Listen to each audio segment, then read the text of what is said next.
The Middle East, a region steeped in history and conflict, has long been a crucible for the evolution of warfare. Among the many instruments of battle that have shaped its destiny, the tank stands as a symbol of both destruction and innovation. The story of armored warfare in this land is not just a chronicle of battles won and lost, but a reflection of the broader struggles for power, survival, and dominance that have defined the region for over a century.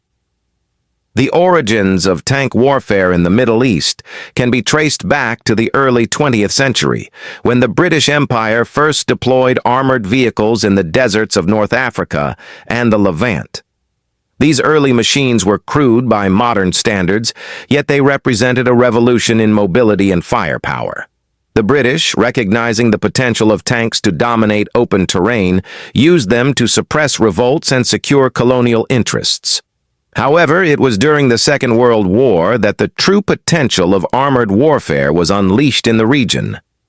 The North African Campaign, 1940 to 1943, became a defining chapter in the history of tank battles. The vast, unforgiving deserts of Libya and Egypt served as the perfect battleground for high-speed armored engagements. The British, with their Matilda and Crusader tanks, faced off against the German Afrika Korps, led by the legendary Erwin Rommel, who masterfully employed his Panzer III and IV units. These clashes were not just about brute force. They were battles of wits, logistics, and endurance. The desert, with its endless dunes and scorching heat, tested both man and machine to their limits. Rommel's tactics, characterized by rapid flanking maneuvers and bold offensives, earned him the nickname the Desert Fox.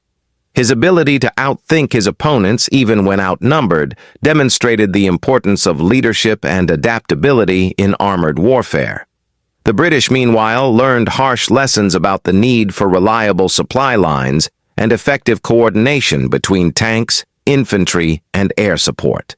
The Battle of El Alamein in 1942 marked a turning point, where Bernard Montgomery's Eighth Army, reinforced with American Sherman tanks, broke Rommel's forces and sent them into retreat. This victory not only shifted the momentum of the war, but also laid the groundwork for future armored doctrines in the Middle East. The end of World War II did not bring peace to the region. Instead, the Middle East became a new theater of conflict, as colonial powers withdrew and newly independent states vied for dominance. The 1948 Arab-Israeli War was the first major test of armored warfare in the post-war era. Israel, a fledgling nation surrounded by hostile neighbors, faced an existential threat from the combined forces of Egypt, Jordan, Syria, and Iraq.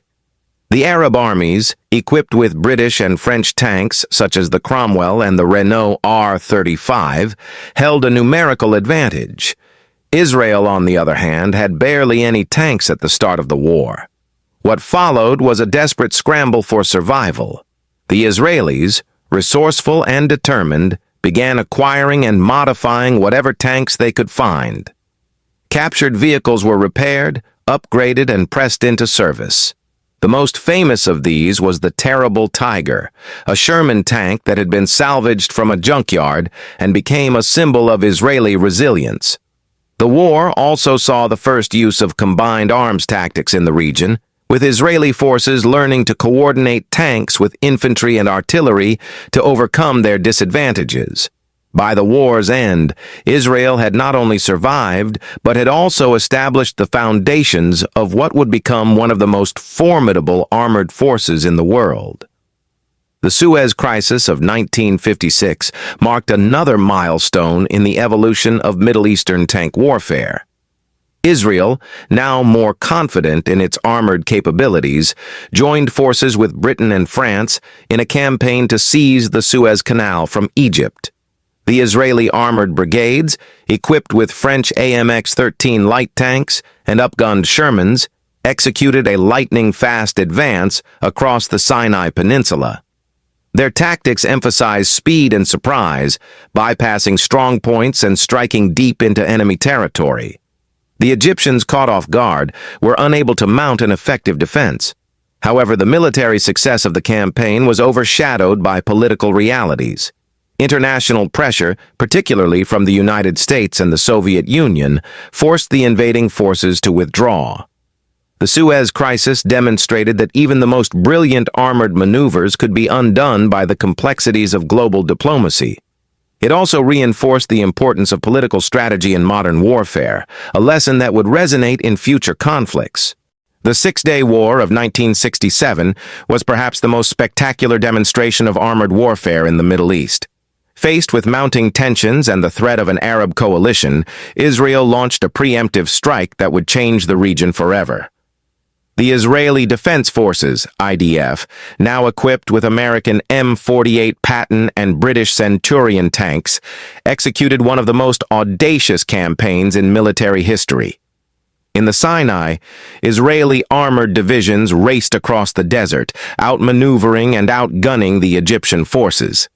The key to their success was the concept of maneuver warfare, where speed, flexibility, and initiative were prioritized over sheer firepower.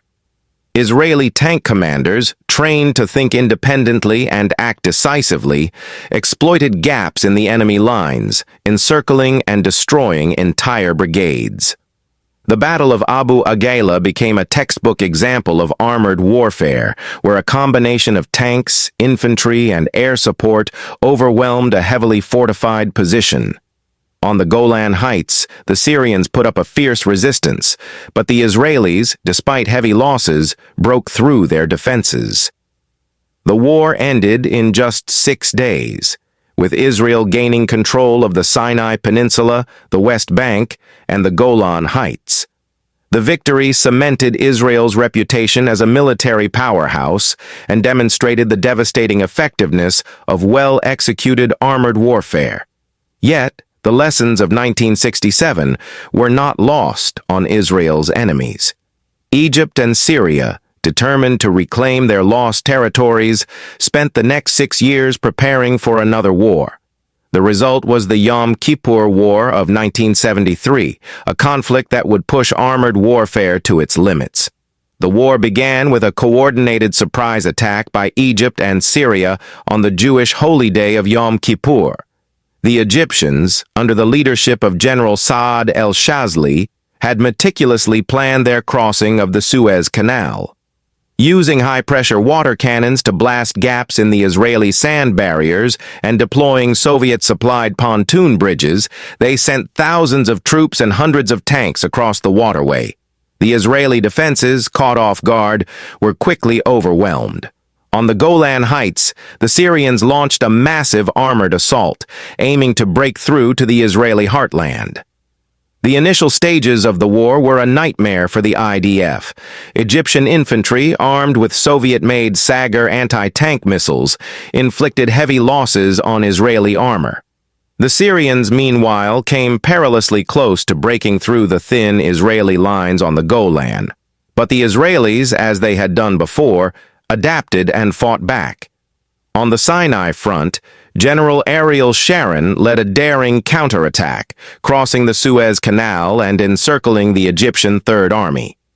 On the Golan, the Israelis, reinforced by hastily mobilized reserves, pushed the Syrians back in a series of brutal tank battles. The war ended in a stalemate, but it had profound implications for armored warfare.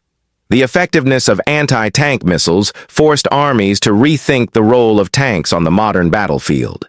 The days of unsupported armored charges were over. The future lay in combined arms operations, where tanks worked in concert with infantry, artillery, and air power. The Iran-Iraq War, 1980 to 1988, was another grueling conflict where tanks played a central role. The war, often described as a war of attrition, saw both sides field massive armored formations. Iraq, under Saddam Hussein, relied on Soviet T-55 and T-62 tanks, while Iran, despite being cut off from Western supplies due to the revolution, deployed a mix of British chieftains and American M60s. The fighting was characterized by its brutality and lack of strategic finesse. Both sides launched human wave attacks, supported by massed tank formations, resulting in staggering casualties. The Battle of Khorramshahr was a particularly bloody episode, where urban combat reduced tanks to vulnerable targets in close-quarters fighting. The war also saw the first widespread use of chemical weapons since World War I, adding another layer of horror to the conflict.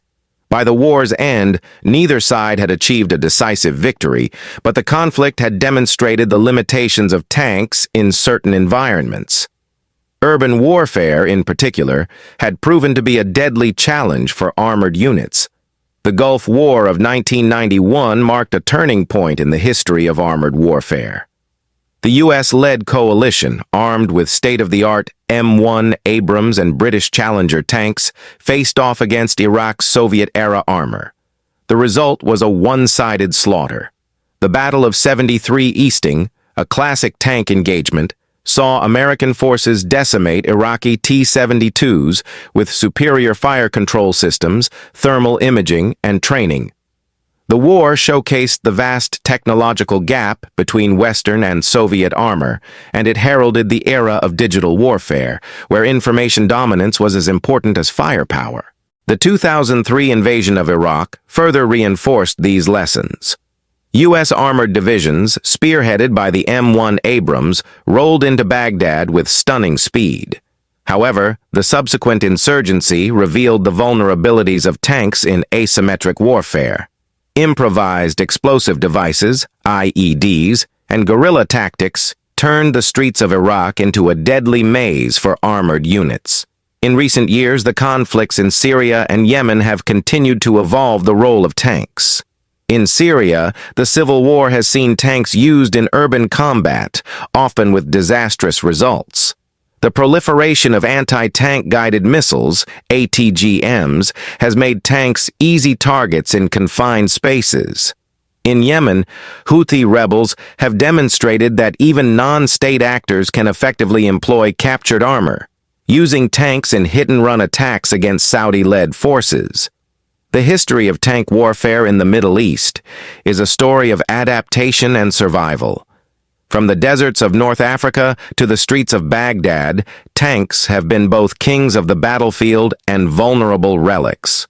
As technology advances and new threats emerge, the role of the tank will continue to evolve. But one thing remains certain. In the ever-shifting sands of the Middle East, the thunder of armored warfare will never be far away.